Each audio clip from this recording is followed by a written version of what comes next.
Hello students, welcome back to scholar जिला। आज के वीडियो में हम एक प्रैक्टिकल प्रॉब्लम देखने वाले हैं जो जुड़ा हुआ है डेटर मेथड, उसमें भी goods Saint at cost basis पे। मतलब गुड्स एचओ ने अपने ब्रांच को कॉस्ट पे भेजा है, मतलब कॉस्ट मतलब उसमें प्रॉफिट ऐड नहीं किया है। वैसा एक सिंपल सा प्रॉब्लम हम लोग देखने वाले हैं। मेरी कोशिश ये है कि आप लोग को बेसिक से मतलब ना एकदम बेसिक से लेके एडवांस लेवल तक लेके जाऊं, ताकि आप लोग का बेसिक बहुत स्ट्रांग हो और आप लोग इसमें बहुत आगे तक जा सकें, अकाउंटिंग आपको एकदम ईजी लगने लगे। तो मेरी कोशिश यही है।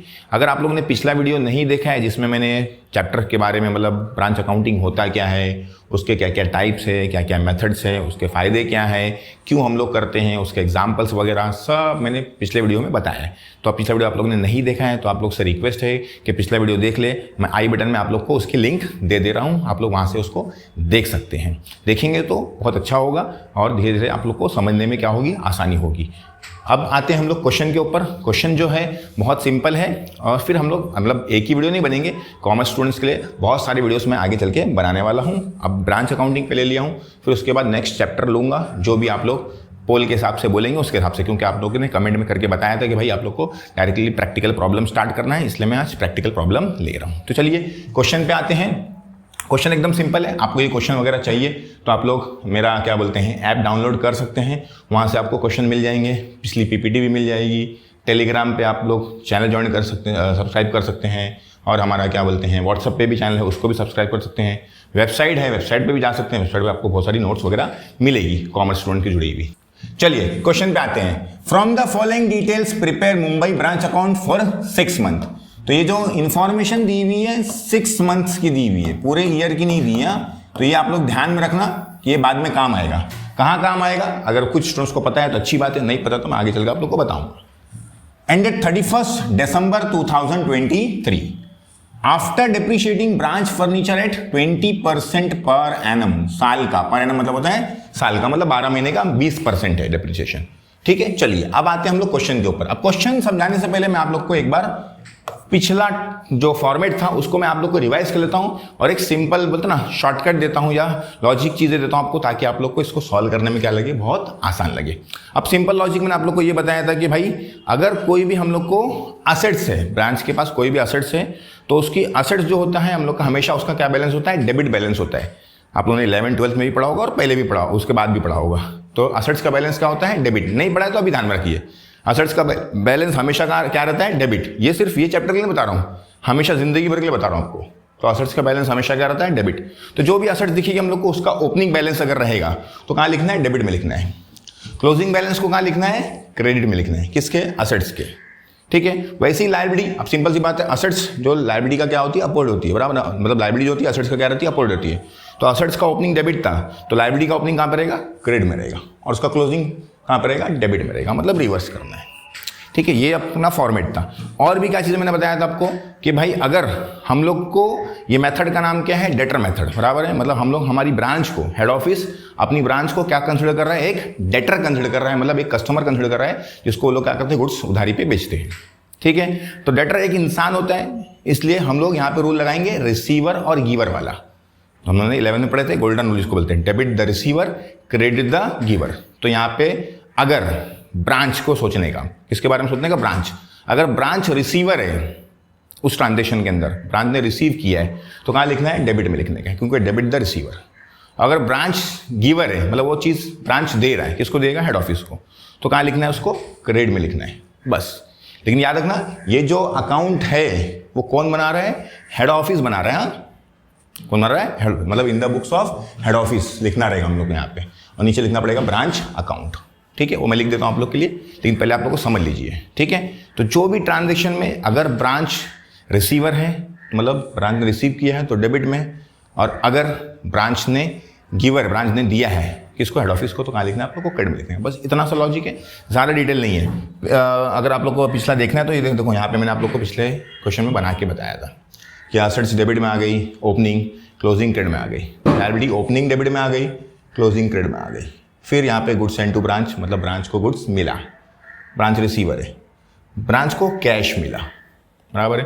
वैसे यहाँ पे ब्रांच ने गुड्स रिटर्न किया, ठीक है, या ब्रांच ने कैश हेड ऑफिस को भेजा, मतलब ब्रांच गिवर है इनडायरेक्टली। तो इस तरह से आपको ये चैप्टर मतलब इसका फॉर्मेट समझना है, इतना डिफिकल्ट नहीं है, मतलब एकदम सिंपल सी चीज़ है। अब हम लोग प्रैक्टिकल अप्रोच क्या करते हैं, हम लोग पहला काम रहता है इसको मार्किंग करते जाना। तो जो जो चीज़ें मिलती रहती है हम लोग उसको पोस्टिंग करते हैं। ज़रा काम नहीं है, देखिए पहले लिखा है ओपनिंग ब्रांच असेट्स। तो ब्रांच की क्या है, ये असेट्स है। नाम पढ़ के भी समझता है कि स्टॉक है, पेटी कैश है, फर्नीचर है, डेटर्स है, तो इतना कोई बड़ा काम नहीं है। तो हम लोग असेट्स का ओपनिंग कहाँ पे आता है, डेबिट में। तो कहाँ लिखेंगे, डेबिट में, एकदम सिंपल। तो यहाँ पे लिख देंगे हम लोग to opening balance brought down, bracket में लिख देंगे किसका है ये, असेट्स का। ठीक है, अब क्या क्या असेट्स है वो लिख देंगे हम लोग। ब्रांच स्टॉक 20,000, उसके बाद है आपका ब्रांच पेटी कैश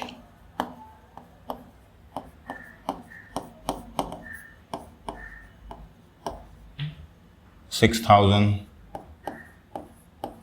उसके बाद है आपका ब्रांच फर्नीचर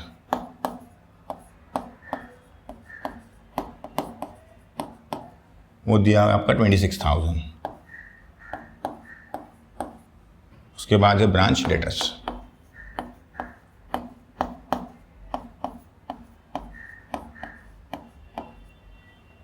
30,000। तो ये आपको इंफॉर्मेशन दी है किसके बारे में, ब्रांच की असेट्स के बारे में। मतलब ये कहाँ पे आने वाला है, डेबिट साइड पे आने वाला है। पहले मार्किंग करना रहता है, लेकिन मैं मार्किंग नहीं करा, डायरेक्टली स्टार्ट कर दिया। मार्किंग कर लेता हूँ, चलेगा आपके लिए। ये लायबिलिटीज है, तो लायबिलिटी का ओपनिंग बैलेंस दिया हुआ है, तो कहाँ पे आएगा, क्रेडिट में आएगा। असेट्स का ओपनिंग बैलेंस डेबिट में आता है, तो लायबिलिटी का ओपनिंग बैलेंस कहाँ पे आता है, क्रेडिट में आता है। अब आते हैं goods send to branch.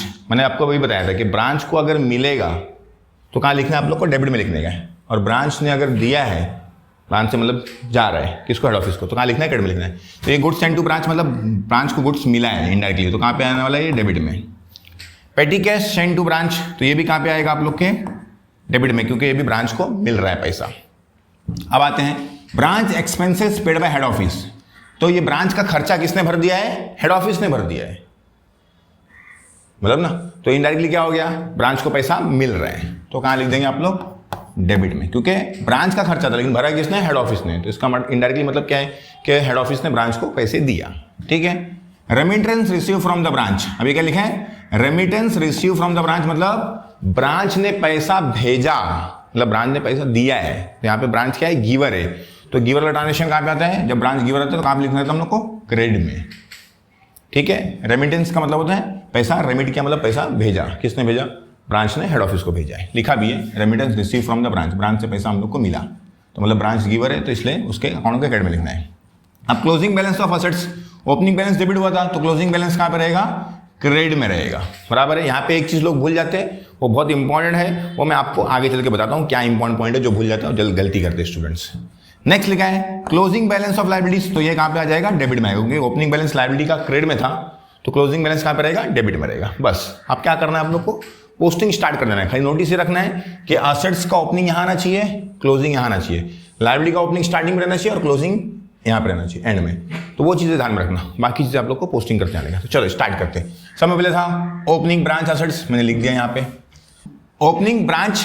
Next क्या है, ओपनिंग ब्रांच लायबिलिटीज, तो कहाँ पे रहेगा, लायबिलिटीज है तो क्रेडिट में आएगा, तो यहाँ पे लिख देंगे हम लोग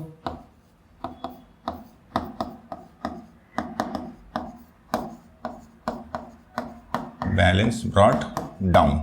ओपनिंग के टाइम पे ब्रॉट डाउन लिखते हैं हम लोग, क्या है ये, लायबिलिटीज का क्या है, ब्रांच आउटस्टैंडिंग एक्सपेंसेस, कितना दिया हुआ है, 1,000।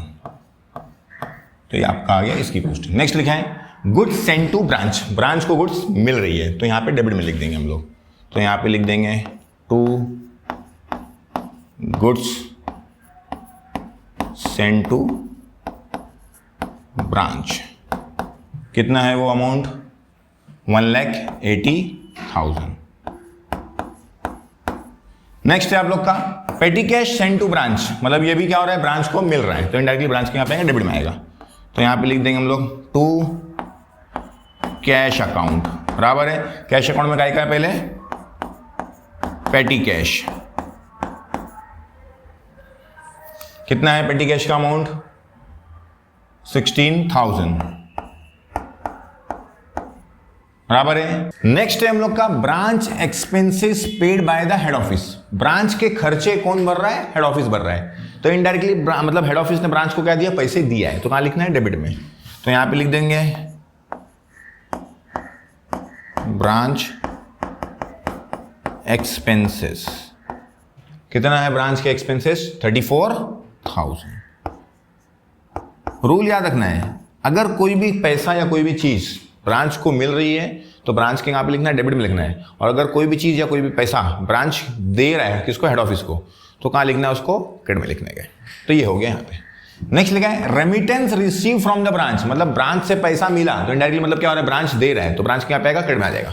तो यहाँ पे लिखेंगे हम लोग बाय रेमिटेंस, मतलब ब्रांच पैसा दे रहा है तो इनडायरेक्टली आएगा बाय बैंक या कैश बैंक लिख सकते हो आप लोग, क्योंकि ब्रांच पैसा भेजता है तो मोस्टली किसके जरिए भेजता है, अकाउंट के जरिए भेजेगा, ठीक है ना। तो क्या लिखा था, रेमिटेंस, ठीक है, रेमिटेंस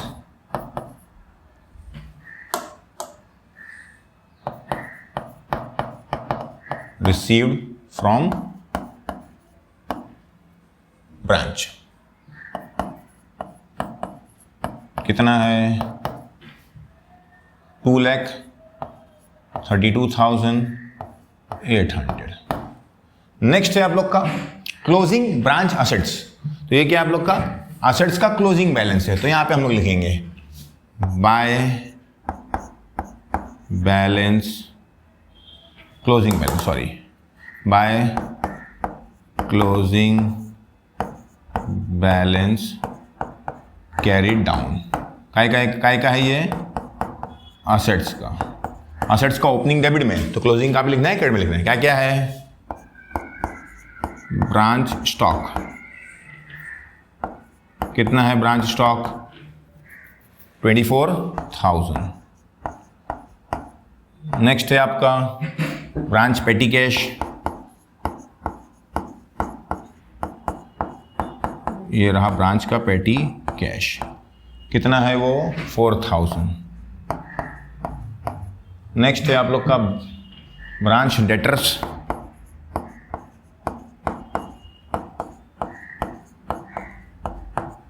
ब्रांच का डेटर्स है आप लोग का 34,000। ये हो गया आप लोग का असेट्स की पोस्टिंग। अब देखो यहाँ पे एक चीज ध्यान देना कि यहाँ पे आप लोग का स्टॉक का ओपनिंग था, क्लोजिंग भी हो गया, पेटी कैश का भी हो गया, डेटर का भी हो गया, लेकिन फर्नीचर का रह गया, बराबर है, फर्नीचर का रह गया। तो हम लोग लिख लेंगे ब्रांच फर्नीचर, क्योंकि जो भी फिक्स असेट्स है उसका भी क्लोजिंग हम लोग को लिखना रहेगा, ठीक है ना। अब क्लोजिंग लिखने के लिए हम लोग को एक चीज ध्यान में रखने का है कि भाई जो फर्नीचर फिक्स होती है वो यूज होती है तो उसका क्या होता है, डिप्रिशिएशन होता है, उसकी वैल्यू क्या होती है, कम होती है। साल के स्टार्ट में वैल्यू अलग, साल के एंड में वैल्यू अलग। अब यहाँ पे साल के स्टार्ट में नहीं है, यहाँ पे हम लोग का जो क्या बोलते हैं मिड ईयर, हाफ ईयर है, तो हाफ ईयरली ओपनिंग बैलेंस अलग, क्लोजिंग बैलेंस अलग। मतलब यहाँ पे 31 दिसंबर दिया है तो 1 जुलाई स्टार्टिंग रहेगा इसका, तो उस हिसाब से ध्यान देना हम लोग को। अब हम लोग का असेट्स हम लोग का कितना था, वो जो फर्नीचर है कितने का था, 26,000 का फर्नीचर था आपके पास। कैलकुलेटर आप लोग यूज कर सकते हैं, बीकॉम के स्टूडेंट्स हैं तो आप लोग को कैलकुलेटर अलाउड है डिग्री के स्टूडेंट्स के लिए। तो 26,000 आप लोग के पास फर्नीचर है, बराबर है। आप लोग क्वेश्चन में दिया था, देखो डेप्रीशिएशन कितना दिया, 20%, तो यहाँ पे लिख देंगे हम लोग 20%। लेकिन आगे याद रखना कि डेप्रीशिएशन जो है पर एनम का है, और यहाँ पे जो हम लोग अकाउंटिंग कर रहे हैं सिर्फ कितने महीने की कर रहे हैं, 6 मंथ की कर रहे हैं। जो मैंने बोला आप लोग को इंपॉर्टेंट बाद में बताऊंगा, तो वो ये ध्यान में रखना है। नहीं तो बहुत लोग क्या करते हैं, इसका 20% निकालेंगे और 5,200 आएगा वो लिख देंगे, हो जाएगा रॉन्ग आपका। क्यों, क्योंकि जो 5,200 डेप्रिसिएशन आप निकाल रहे हो वो ईयरली डेप्रिसिएशन है, लेकिन आपने वो चीज को सिर्फ 6 मंथ ही यूज किया है, इसलिए आप लोग को यहाँ पे आगे 6/12 मतलब 12 में से 6 महीने यूज करें आप लोग को, तो आप लोग को यूज करना पड़ेगा, 6 मंथ में उस अमाउंट को कन्वर्ट करना पड़ेगा। इसको कर लो परसेंटेज को, या तो पूरे अमाउंट को कर लो, जैसा आपकी मर्जी, कोई प्रॉब्लम नहीं है, ठीक है। तो अब इसको सॉल्व करेंगे आप लोग, ये होगा आप लोग का 5,200, इसका हाफ करोगे तो हो जाएगा 2,600। इनडायरेक्टली ये भी दे सकते हो आप लोग को, साल का 20% है तो 6 महीने का 10% रहेगा, इसका 10% निकाल लो। जैसी आपकी मर्जी वैसा निकाल सकते हैं। कैलकुलेटर है तो कोई प्रॉब्लम नहीं है, शॉर्टकट की दिखा जरूरत पड़ती नहीं है, लेकिन फिर भी मैं आप लोग को समझाने के लिए बता दे रहा हूँ। तो डेप्रिसिएशन कितना हो गया, 2600 रुपये। मतलब क्या हो गया कि साल के स्टार्ट में आप लोग ने जो फर्नीचर यूज किया था तो उसकी वैल्यू कितनी थी, 26,000 रुपये। उसमें से 2600 की वैल्यू क्या हो गई, उसमें से कम हो गई है। डेप्रिसिएशन का मतलब ये होता है कि असेट्स की वैल्यू को क्या करना, कम करना है, क्योंकि उसका वेयर एंड टियर की वजह से, उसकी यूज की वजह से उसकी वैल्यू क्या होती रहती है, धीरे धीरे कम होती है। जैसे आप लोग एग्जांपल लेंगे, कोई भी मोबाइल लिया आपने तो आज लिए, साल बाद उसकी वैल्यू क्या होती है, कम होती है। लैपटॉप लिए, कुछ भी लिए, मोस्टली चीज़ों की वैल्यू क्या होती है, कम होती है। कुछ चीज़ों की वैल्यू बढ़ती है तो उसको हम लोग एप्रिसिएशन भी बोलते हैं, मतलब वैल्यू बढ़ गई तो प्लस करेंगे, लेकिन अभी कम हो रही तो क्या करेंगे, माइनस करेंगे। तो साल के स्टार्ट में 26,000 की थी, 26,000 की वो चीज़ थी, उसका डेप्रिसिएशन कितना आ गया, 6 मंथ का आ गया साल के स्टार्ट में, मतलब ये 6 मंथ के स्टार्ट में 26,000 की थी। अभी उसके साल का डिप्रिसिएशन हो रहा था 5,200, लेकिन 6 मंथ ही यूज करें तो कितना आ गया, 2,600। उसमें से माइनस करेंगे तो हम 600 माइनस कर देंगे तो बचेगा कितना, 23,400 बराबर है। इसके लिए आप लोग कैलकुलेटर यूज कर सकते हैं। तो यहाँ पे लिख दूंगा मैं फर्नीचर के लिए 23,400 और यहाँ पे लिख दूंगा वर्किंग नोट नंबर 1। ये मैंने वर्किंग नोट सॉल्व कर लिया, ठीक है, कि भाई इसको मैंने शो कर दिया वर्किंग नोट नंबर 1 में कि 23,400 का हमारा फर्नीचर बचा है। ये इंपॉर्टेंट पॉइंट है, ध्यान रखना। बाकी क्वेश्चन में तो कोई खास चीज़ नहीं है। अब आते हैं हम लोग लास्ट में, क्लोजिंग ब्रांच लायबिलिटीज। तो क्लोजिंग लायबिलिटीज है बराबर ना, तो यहाँ पे आएगा to closing balance carried down, that is liabilities. मैं ऐसा लिख रहा हूं, डायरेक्टली आप लोग ऐसा भी लिख सकते हैं, क्लोजिंग लायबिलिटीज, कोई प्रॉब्लम नहीं है, कैरिड डाउन, ठीक है ना। क्या क्या है उसके अंदर, क्या नाम है उसका, branch outstanding salaries, branch outstanding salaries. कितना अमाउंट दिया हुआ है, 1,400। ये हो गया आप लोग की सारी पोस्टिंग फिनिश। कुछ ऐसा ज़्यादा काम करना नहीं है, खाली क्या करें हम लोगों ने, उठा के पोस्टिंग करते गए। अब जो चीज़ मैंने आप लोग को बताया था उसको रिवाइज करेंगे तो आप लोग को एकदम सिंपल लगेगा, ठीक है। तो एकदम सिंपल है, ऐसा कोई बड़ा काम नहीं। जैसे जैसे आप लोग उसको समझते रहेंगे तो आप लोग को ईजी पड़ेगा। अगर आप लोग को चैनल मतलब जो मेरा वीडियो बनाया मैंने वो आपको अच्छा लगा तो उसको लाइक भी करिए, शेयर भी करिए, चैनल को सब्सक्राइब कर लिए, बेल आइकन जरूर दबाइए ताकि आने वाले वीडियोस आप लोग को कंटिन्यूसली मिलते रहें। और अपने दोस्तों से वीडियो शेयर कीजिए ताकि हम लोग का क्या बोलते हैं, इनकरेजमेंट हो। हम लोग कोशिश है कि भाई कॉमर्स स्टूडेंट्स के लिए एक बोलते ना डेडिकेटेड प्लेटफॉर्म बनाया जाए, चाहे वो टेलीग्राम हो, चाहे वो व्हाट्सअप हो, चाहे हमारी वेबसाइट हो, जो भी कॉमर्स स्टूडेंट्स के लिए मतलब कॉमर्स स्टूडेंट के लिए बनाई गई है। और हमारा ऐप है जो आप प्ले स्टोर से डाउनलोड कर सकते हैं, उसमें भी कॉमर्स के स्टूडेंट से जुड़े हुए बहुत सारी चीज़ें हम लोग धीरे धीरे अपडेट करते रहने वाले हैं। तो आप लोग के सपोर्ट की ज़रूरत है। जितना आप सपोर्ट करेंगे उतना हम डेडिकेटली और कॉमर्स स्टूडेंट के लिए ज़्यादा से ज़्यादा बोलते ना रिसोर्सेस लेके आते जाएंगे और उस पर अपडेट्स बढ़ाते जाएंगे, ठीक है। तो ये हो गया हम लोग का, सारी पोस्टिंग फिनिश हो गई। अब लास्ट काम रहता है हम लोग का टैली करना। अब प्रॉब्लम क्या आता है मालूम है, मैं मोस्टली स्टूडेंट्स को पढ़ाता हूँ ऑफलाइन भी ऑनलाइन भी। तो मोस्टली स्टूडेंट्स ये बोलते हैं कि भाई मतलब मोस्टली स्टूडेंट बोलते हैं कि ज़्यादातर लोग बोलते हैं, टीचर लोग बोलते हैं, पुराने स्टूडेंट टैली नहीं करने का। अब मुझे समझ में नहीं आता है कि ऐसा क्यों बोलते हैं।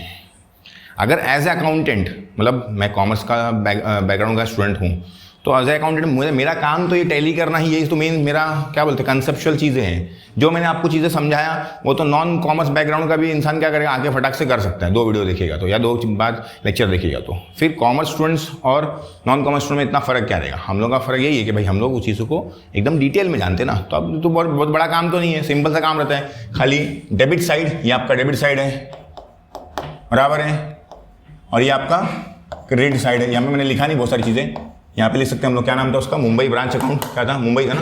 तो यहाँ पे लिख देंगे हम लोग मुंबई ब्रांच